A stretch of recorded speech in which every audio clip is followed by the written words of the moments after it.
Το ένα, κύριε Πρόεδρε, αφορά το ελληνικό έντυπο της ΠΕΠ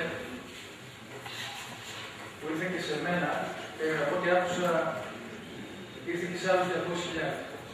Ήταν το τεράστιο. Το έντυπο αυτό είχε ένα μόνο θέμα.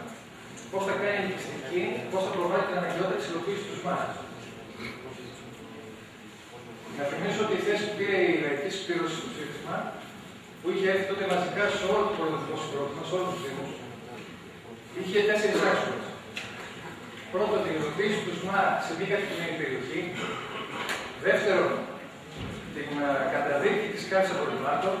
Τρίτον, την καταδίκη της ιδιωτικοποίησης της διαχείρισης απορριμμάτων. Και τέταρτον, την προαγωγή της ανακύκλωσης και τη γη. Το Δημοτικό Συμβούλιο δέχτηκε την πρωτοβουλία του Δημάρχου την ενσωμάτωση του τυποποιημένου εκείνο ψήφισμα του όχι στην κάση. Με έκπληξη, διάβασα, κύριε Δήμαρχε, τη συνέντευξη που δώσατε εκεί πέρα, τη δήλωση που κάναμε. Δεν ανέφερε τίποτα για το όχι στην κάση που είχαμε πάρει ως απόφαση. Κύριε Δήμαρχε, στις συνεντεύξεις, στις δηλώσεις που αναφέρονται σε αποφάσεις του Δημοτικού Συμβουλίου, θα πρέπει να αναφέρεστε σε αυτές, μια και τις ψηφίζουμε κιόλας. Είναι δεσμευτικές. Όταν δεν το κάνετε, υποβαθμίζετε καταρχήν τον ρόλο του Δημοτικού Συμβουλίου. Δεν είστε συνεπείς στο λόγο σας και αυτό δεν σας πρέπει να καθίσει.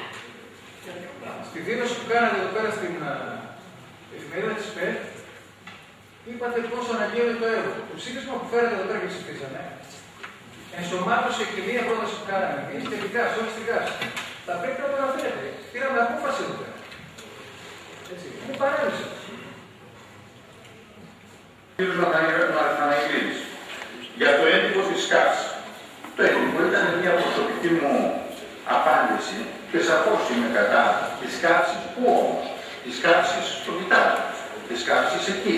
Η προσωπική μου άποψη μπορεί να είναι διαφορετική όσον αφορά την ΚΑΠΣη. Αλλά σε άλλο σημείο, σε άλλο χώρο.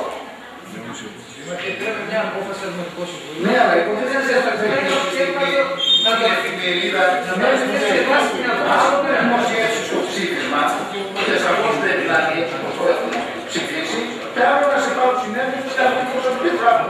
Πιστεύετε ότι είναι διαφορετικό?